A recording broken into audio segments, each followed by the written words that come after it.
4,200억 원은 투자금이 아니다. 이 숫자를 리스크로 읽는 순간 이미 판을 잘못 읽은 것이다. 캐나다 잠수함 사업에서 이 돈은 수익을 기대하고 던진 베팅이 아니라 경쟁자가 설 자리를 지우기 위해 선지급한 비용이다. 주주 여부가 확정되지 않은 상태에서 현지 조선소와 MRO 기업 인수를 공개적으로 선언했다는 사실 하나만으로도 이 움직임의 성격은 명확해진다. 계약 이전에 산업을 먼저 장악한다는 선택은 통상적인 방산거래의 시간표를 의도적으로 붕괴시키는 행위다. 이 지점에서 많은 해설이 엇나간다. 왜 이렇게 서두르느냐? 왜 위험을 감수하느냐는 질문은 아직도 이 사안을 입찰 경쟁으로 오해하고 있다는 증거다. 캐나다가 내건 조건은 단순한 가격 경쟁이 아니다. 토우 사업비 60조 원, 그리고 그와 동일한 금액을 현지에 재투자하라는 100% ITB. 이 조건은 기술이나 가격으로 풀 수 있는 문제가 아니라 국가 단위의 산업 이전과 정치적 책임을 동시에 감당할 수 있느냐를 묻는 질문이다. 여기서 기업의 계산기는 무력해진다. 그래서 한국은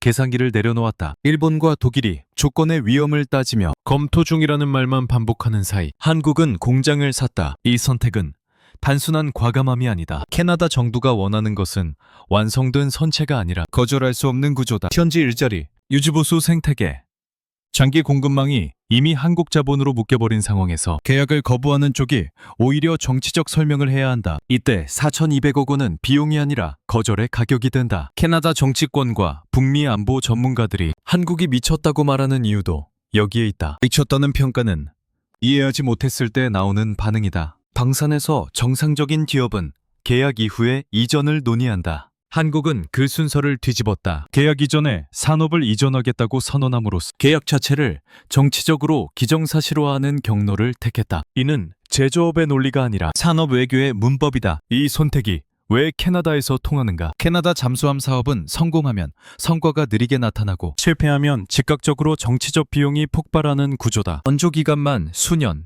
완평까지는 한 정권의 임기를 넘어간다. 반면 공장과 고용은 즉시 눈에 보인다. 그래서 캐나다는 군사 성능만큼이나 산업적 가시성에 집착한다. 한국은 바로 그 지점을 찔렀다. 선체의 스펙 이전에 산업의 귀속을 먼저 제시했다. 이 과정에서 일본과 독일의 선택지는 급격히 줄어든다. 기술이 부족해서가 아니다. 기술은 이미 충분하다. 문제는 결단의 단위다. 일본은 국가 정책과 기업의 보수적 의사결정, 구조가 기술 이전과 현지 생산을 가로막는. 독일은 유럽 내 수주 과부하와 비용 구조가 발목을 잡는다. 이들은 모두 합리적이다. 그리고 바로 그 합리성 때문에 캐나다가 요구하는 비합리적 조건을 넘지 못한다. 한국의 4,200억 원은 이 간극을 정확히 겨냥한다. 여기서 중요한 점은 이 돈이 단순히 앞당겨 쓴 투자가 아니라는 사실이다. 캐나다 현지 조선소와 MRO 기업 인수는 향후 30년간의 유지 보수 흐름을 선점하는 장치다. 잠수함 도입 비용이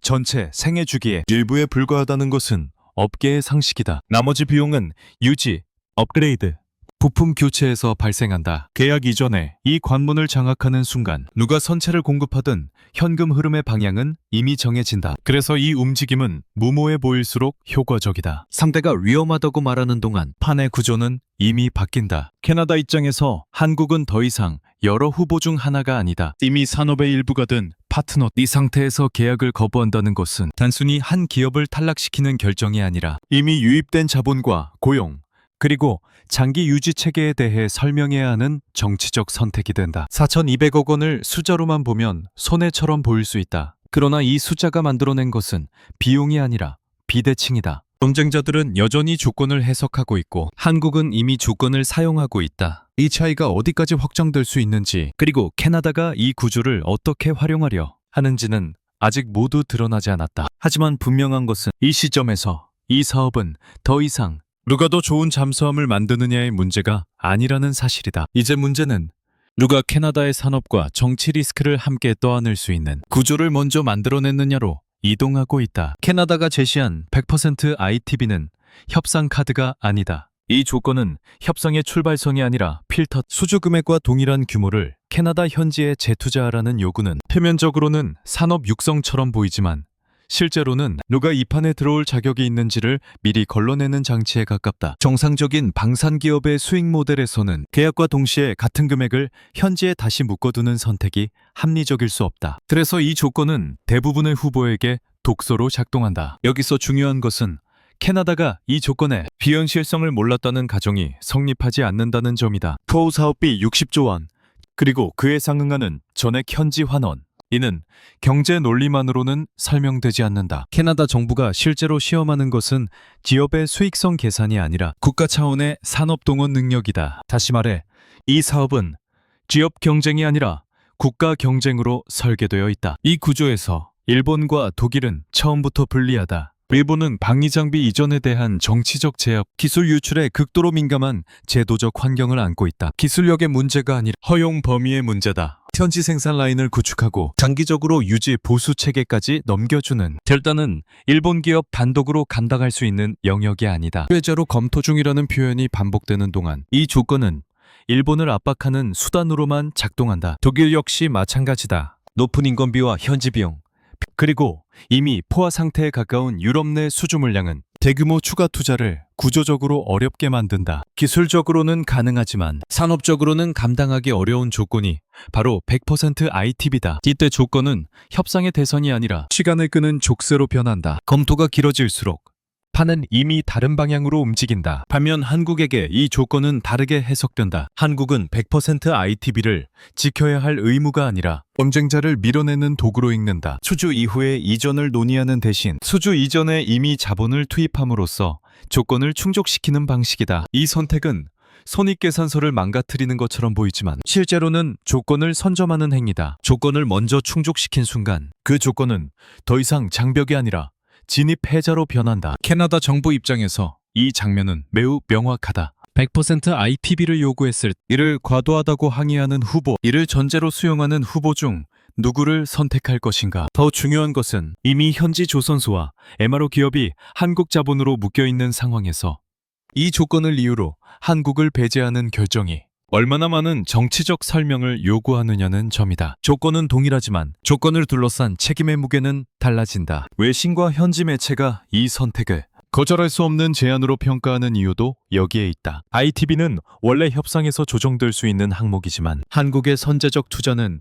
이를 기정사실로 만들어버렸다. 조정의 여지가 사라진다. 남는 선택지는 이미 조건을 만족시킨 파트너와 함께 가는 것뿐이다. 이때 일본과 독일은 기술 경쟁 이전 조건 경쟁에서 탈락한다. 더 주목해야 할 부분은 이 100% ITB가 단발성 투자가 아니라는 점이다. 현지 재투자는 곧 유지, 보수, 부품 공급, 인력 교육으로 이어진다. 이는 계약 기간 전체를 관통하는 구조다. 다시 말해, 이 조건은 돈을 쓰라는 요구가 아니라 30년 동안 산업을 함께 묶어두라는 요구. 한국은 이 요구를 받아들이는 대신 그 산업의 핵심 고리를 자신이 주는 방향을 택했다. 이렇게 되면 100% ITB는 더 이상 캐나다의 요구가 아니다. 그것은 한국이 경쟁자를 배제하기 위해 역으로 사용한 규칙이 된다. 조건을 가장 먼저 충족시킨 쪽이 조건의 해소권을 가져간다. 이 시점에서 캐나다 잠수함 사업은 기술 비교의 장을 벗어나 누가 이 조건을 무기로 바꿀 수 있었는가의 문제로 이동한다. 그리고 그 무기가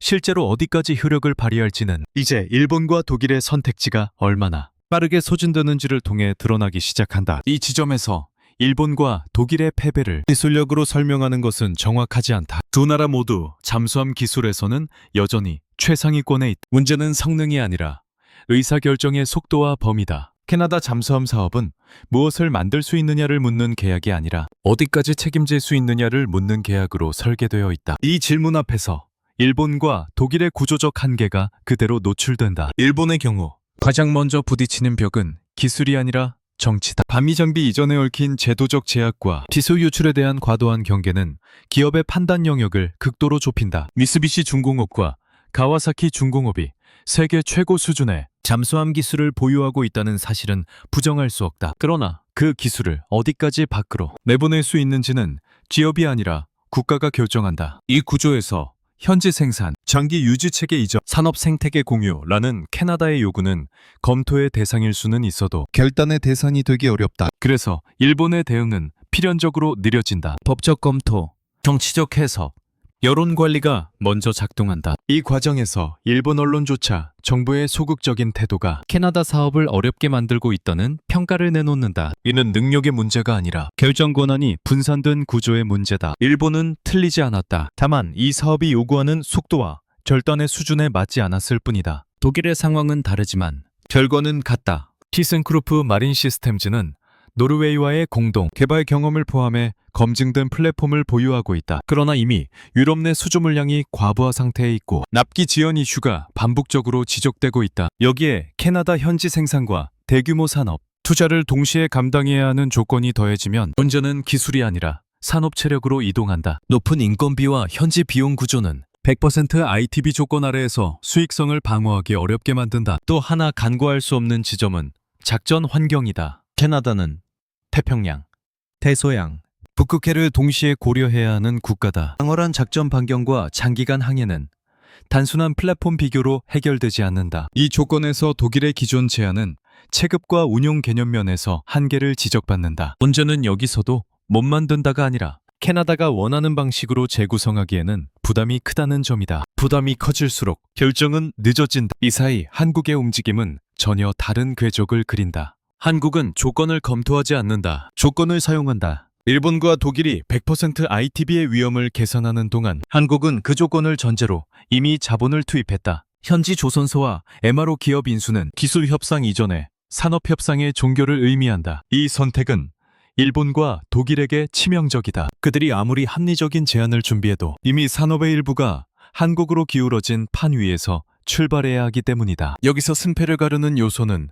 기술도 가격도 아니다. 결단의 단위다. 일본과 독일의 결단은 기업과 정부 사이에서 분산된다. 한국의 결단은 하나의 방향으로 수렴된다. 이 차이는 평시에는 장점이 될 수 있지만 캐나다 잠수함 사업처럼 정치, 산업, 안보가 한꺼번에 묶인 계약에서는 결정적인 약점으로 드러난다. 느린 판단은 신중함으로 포장될 수 있지만 판이 이동하는 속도까지 늦춰주지는 않는다. 일본과 독일은 경쟁에서 밀려난 것이 아니라 경쟁의 정의가 바뀌는 순간 자리를 잃었다. 이 사업은 더 이상 누가 더 좋은 잠수함을 제안했는가를 묻지 않는, 이미 묻고 있는 것은 누가 캐나다가 요구하는 부담을 실제로 떠안을 수 있는 구조를 만들었는가다. 그리고 그 구조가 한번 만들어진 이후 뒤늦은 기술적 설명이나 합리적 우려가 얼마나 효력을 가질 수 있는지는 아직 명확하지 않다. 여기서 다시 기술 이야기로 돌아가야 한다. 다만 전통적인 의미의 스펙 비교는 의미가 없다. 캐나다가 이 사업에서 실제로 묻는 질문은 가장 조용한가도 가장 빠른가도 아니다. 질문은 하나다. 캐나다의 작전 환경에서 얼마나 오래 들키지 않고 살아남을 수 있는가다. 이 질문에 답할 수 있는 기술만이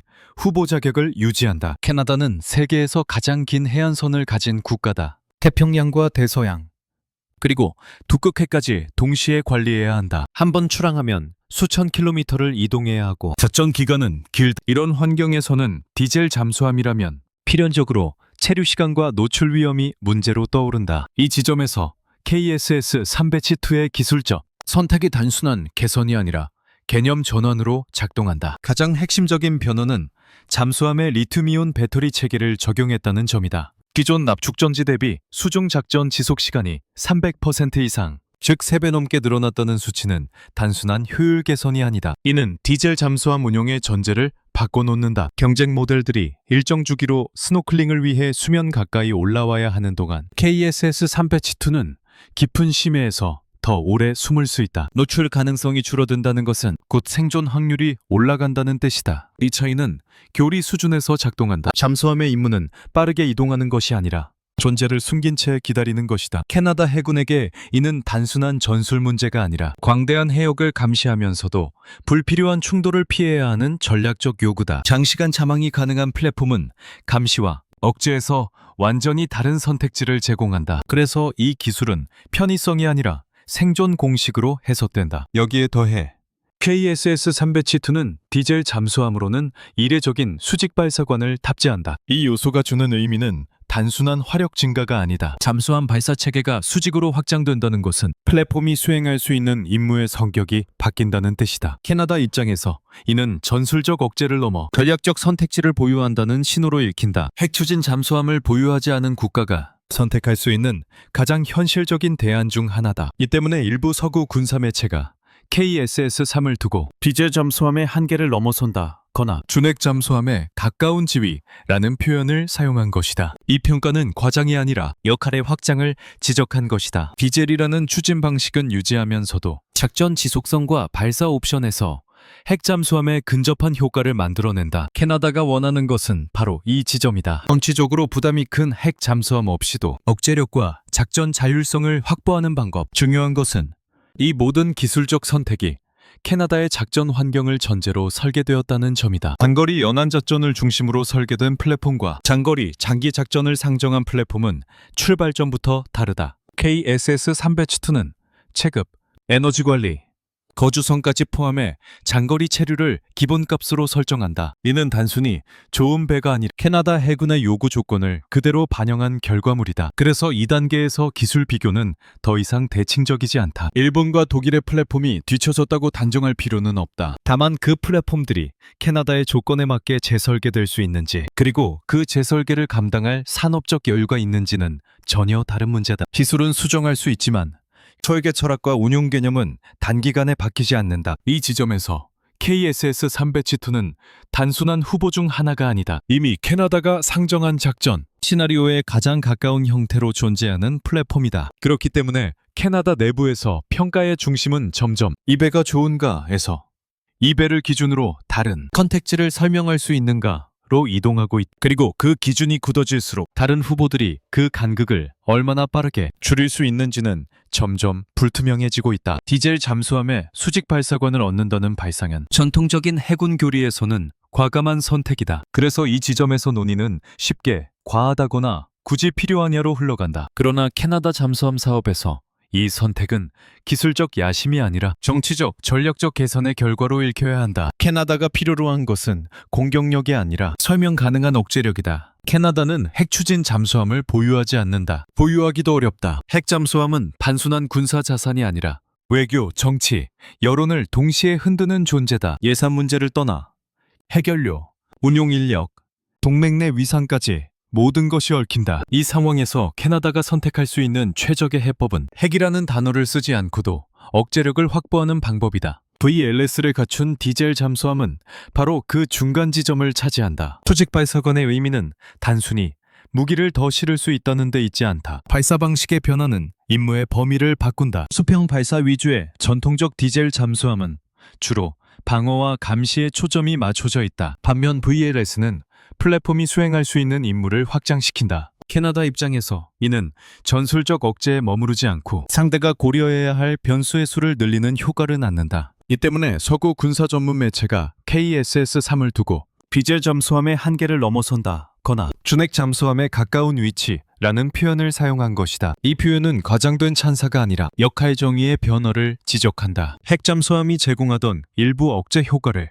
정치적 부담 없이 흡수하는 플랫폼이라는 의미. 캐나다가 이 평가에 주목하는 이유도 여기에 있다. 중요한 점은 이 억제력이 설명 가능하다는 것이다. 핵 잠수함은 언제나 왜 필요한가라는 질문을 동반한다. 반면 VLS를 갖춘 디젤 잠수함은 기존 해군 전력의 연장선에서 설명할 수 있다. 방어를 위한 능력 확장, 작전 자율성의 보강, 동맹 내 역할 분담, 정치권과 국민에게 제시할 수 있는 명분이 분명하다. 캐나다 정부가 감당해야 할 정치적 비용은 상대적으로 낮아진다. 이 지점에서 일본과 독일의 제안은 다시 한번 구조적 한계에 부딪힌다. 기술적으로 유사한 옵션을 제시할 수는 있다. 그러나 디젤 잠수함에 VLS를 통합하고 이를 장거리, 장기작전 개념과 결합해 캐나다식 억제 모델로 설계하는 데에는 시간과 추가적인 위험 부담이 따른다. 이미 산업적, 정치적 부담을 안고 있는 상황에서 이 선택은 더욱 신중해질 수밖에 없다. 반면 한국의 제안은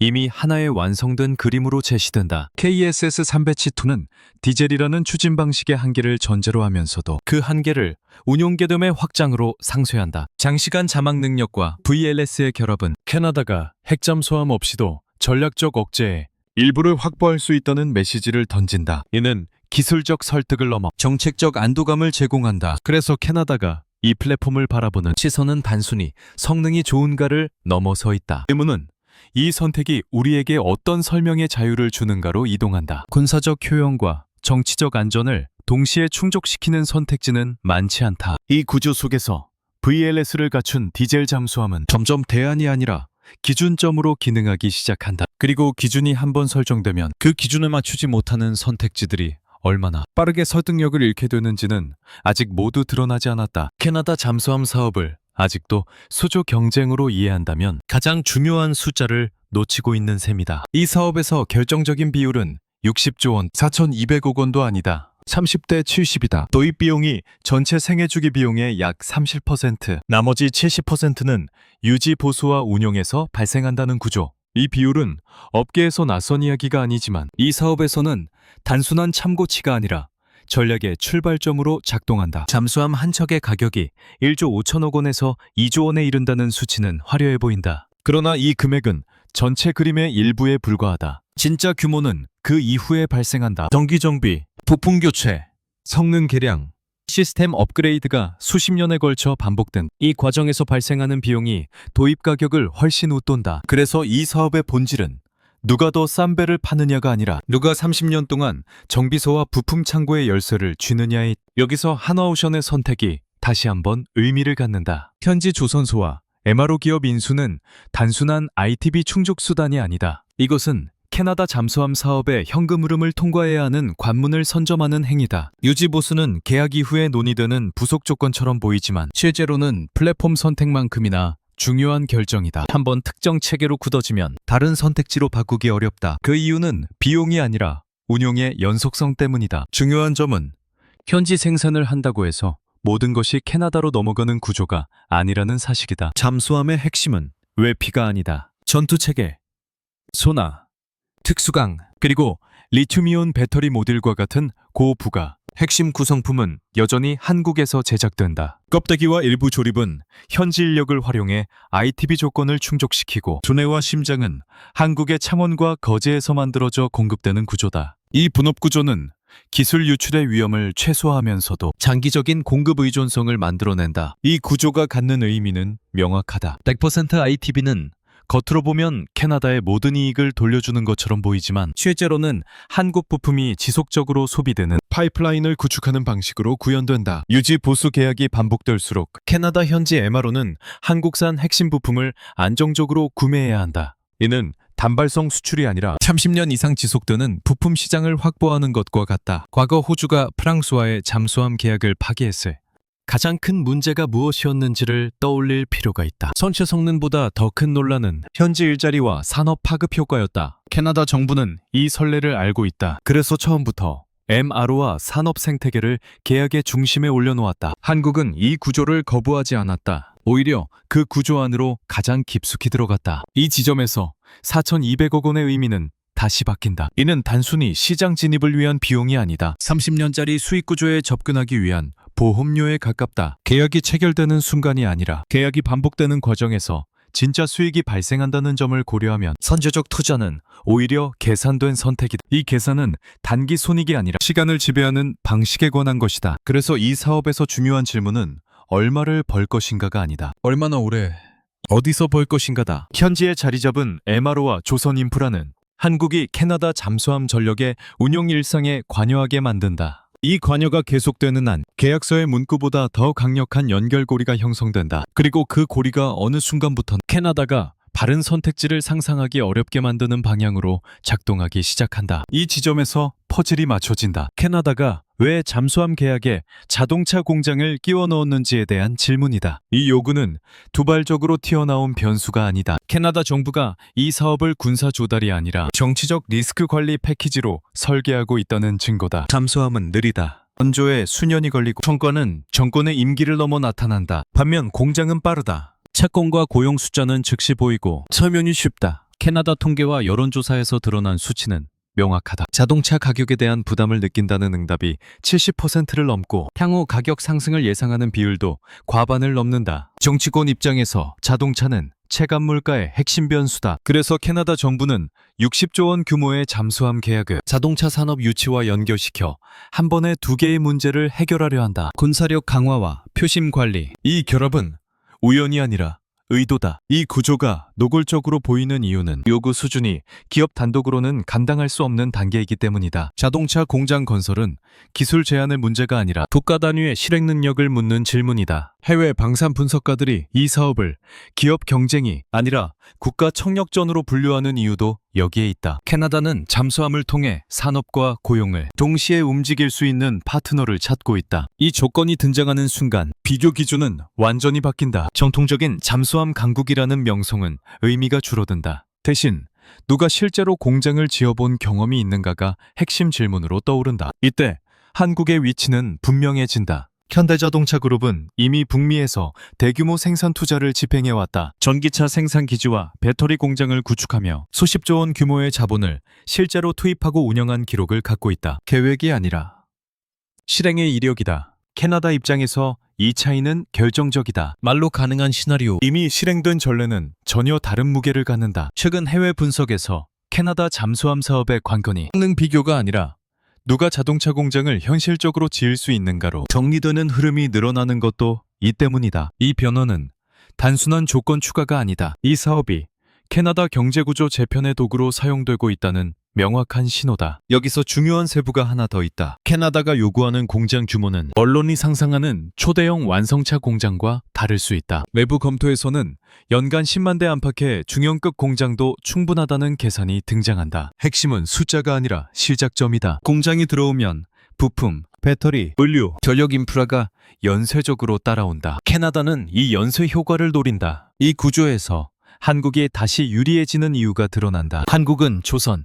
자동차, 방산에서 모두 소규모로 시작해 단계적으로 증설하는 방식에 익숙하다. 반면 독일은 처음부터 대규모 투자를 전제로 설계하는 경향이 강하다. 접상 테이블에서 이 차이는 크게 작용한다. 캐나다 입장에서는 한 번에 모든 것을 약속하는 파트너보다 단계적으로 확장 가능한 파트너가 훨씬 안전하다. 그래서 자동차 공장은 부가 조건이 아니다. 이것은 캐나다가 잠수함 계약의 정치적 위험을 분산시키기 위해 마련한 안전장치다. 눈에 보이는 고용과 산업 효과를 앞에 두고 군사 계약의 느린 성과를 보완하는 장치. 이 장치를 실제로 작동시킬 수 있는 경험과 구조를 가진 나라는 많지 않다. 그리고 이 조건이 전면에 등장한 순간부터 이 사업의 중심은 선체 성능에서 정치적 실행력으로 이동하고 있다. 여기까지 오면 역설이 하나 남는다. 이 판에서 가장 많은 선택지를 가진 쪽은 더 이상 일본도 독일도 아니다. 한국이다.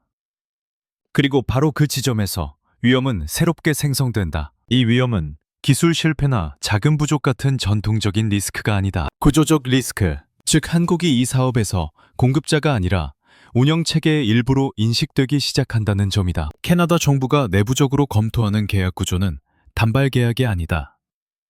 단계별 분할, 옵션 부여, 초기 설계 및 선도함 이주의 계약, 그리고 후속 물량을 분리하는 방식. 이 구조의 목적은 명확하다. 정치적 책임을 분산시키기 위해서다. 어느 한 정권이 모든 부담을 떠안지 않도록 설계된 이 방식에서 캐나다는 실패의 비용을 최소화하려 한다. 문제는 이 구조가 성공적으로 작동할수록 실질적인 책임은 계약 상대에게 누적된다는 점이다. 여기서 한국의 위치가 바뀐다. 한국은 더 이상 후보 중 하나가 아니다. 이미 현지 조선소, MRO, 그리고 잠재적인 자동차 공장까지 연결된 상황에서 캐나다 입장에서는 한국을 빼고 설계를 다시 시작하기 어렵다. 이는 협상력으로 보일 수 있지만 동시에 한국이 모든 연결고리의 중심에 서게 된다는 의미이기도 하다. 문제가 생길 때 가장 먼저 불려나올 이름이 한국이 될 가능성도 그만큼 커진다. 이 구조는 장기적으로 압박으로 작용할 수 있다. 산업 이전, 유지,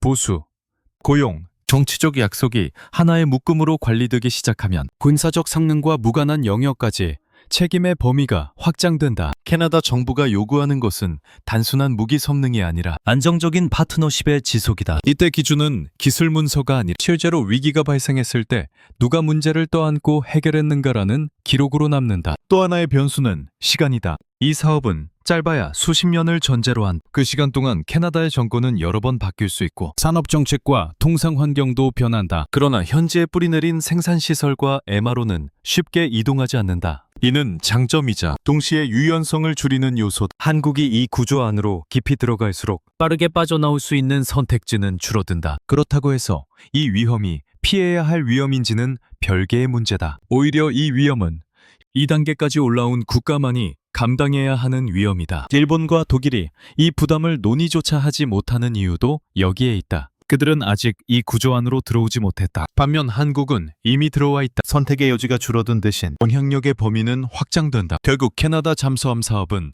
한국에게 하나의 시험배가 된다. 단순히 계약을 따내는 시험이 아니라 타국의 산업과 정치 리스크를 함께 운영할 수 있는 국가인가를 묻는 시험이다. 이 시험을 통과하면 한국은 무기를 파는 나라에서 상대국의 시스템 일부가 되는 단계로 이동한다. 그러나 이 이동은 언제나 대가를 요구한다. 그 대가가 어느 순간 어떤 방식으로 드러날지는 아직 확정되지 않았다. 그리고 바로 그 불확실성이 이 사업을 끝난 경쟁이 아니라 진행 중인 게임으로 남겨두고 있다.